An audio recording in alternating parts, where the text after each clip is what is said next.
The Divine Code reading for August 18th, pages 143 and 144. Now, I did the 143 yesterday because I was part of Abraham's history. So I'm actually starting on 144, the beginning of chapter 2, the prohibition of turning to idol worship.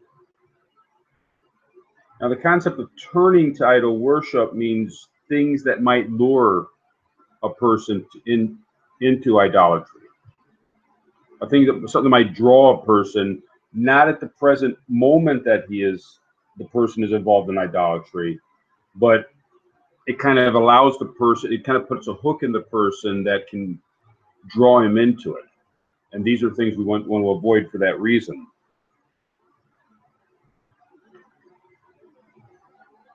Topic number 1. The worshippers of false gods have composed many texts concerning their services, each sect describing what is the essence of its service, what practices are involved, and what are the statutes. It is forbidden for a person to read these books or to think about them or any matters involved with them, except for specific purposes that are described below.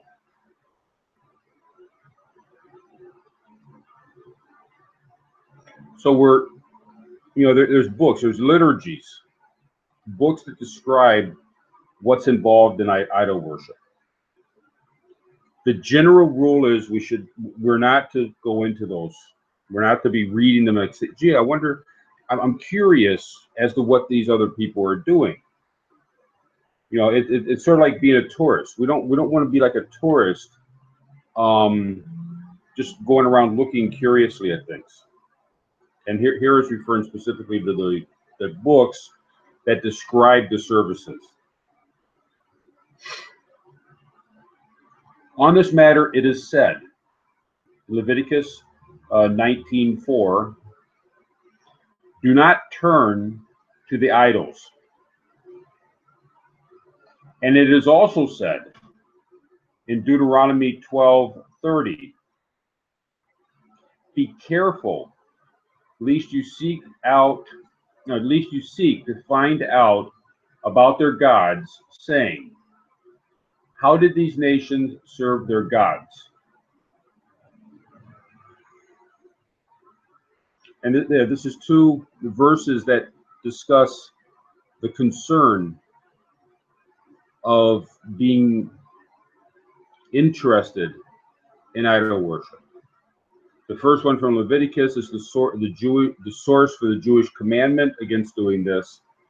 And Deuteronomy gives a little bit more of an explanation as to why it's not acceptable, why it needs not to be done. Therefore, one should not inquire about the nature of their customary services, even if he himself does not serve them, because this might cause one to turn to the false god and worship it as its followers do. As the verse continues, so I will do, that's the verse in Deuteronomy, so I will do likewise. For this reason, it is even forbidden to fix one's gaze upon the image of an idol. Rambam, worship of stars. Ibid. Worship of stars and idols. 2:2 is also clear from Rambam, Laws of Kings 9:2, that all the forms of idolatry are forbidden to Gentiles. It also seems to concur with Sefer HaKinuch Commandment 26 and Minhag Kinuch Commandment 2:13. So there's a lot of description in the Jewish halakha books about how we're not to be looking, we're not to be paying attention to the idolatry in a curious manner, and we're not to be fixing our gaze. That means looking in an attract, seeing it as an attractive thing to look at.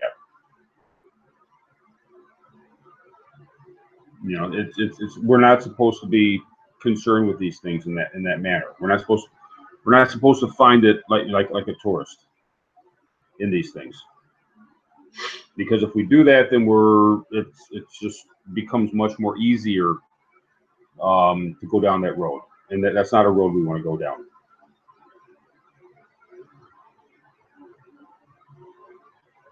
Topic number 2.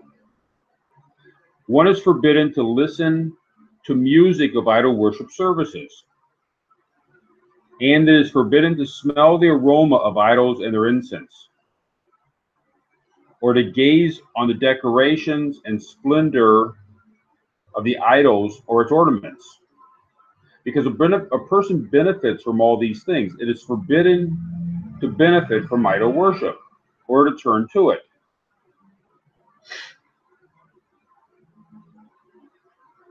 So, we're not to be put in a situation where there becomes a longing, for the incense.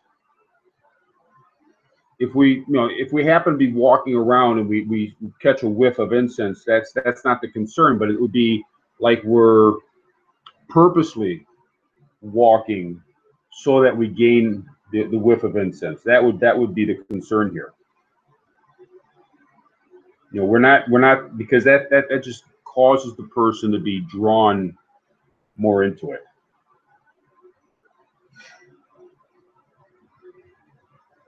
If a person encounters things of this nature, he is not required to leave his path in order to avoid them, as long as he does not intend to benefit from these things or to gaze intently at them.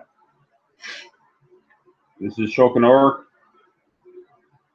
Yoredea, the end of chapter 143, and Shah commentary there.